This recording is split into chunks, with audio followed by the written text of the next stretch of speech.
1988 سے اب تک میانمار فوج کے خلاف 3 بڑی بغاوتیں دیکھ چکا ہے، مگر اس کی نسلی ریاستوں میں تنازع 70 برس سے زیادہ عرصے سے بڑھتا ہی جا رہا ہے۔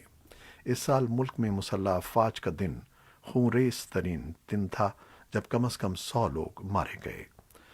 کئی دنوں کے بعد 31 مارچ کو فوج نے سیز فائر کا اعلان کیا، مگر انسانی ہمدردی کی تنظیموں کا کہنا ہے کہ فوج کے حملے اس کے بعد بھی جاری ہیں اور ان میں درجنوں ہلاک اور ہزاروں بے گھر ہو گئے ہیں۔ بھارت کورونا وائرس کے نئے کیسز سے نمٹنے کی جدوجہد کر رہا ہے اور ایسے میں یکجہتی کے اظہار کے لیے امریکہ $100 ملین کا امدادی سامان بھارت بھجوا رہا ہے۔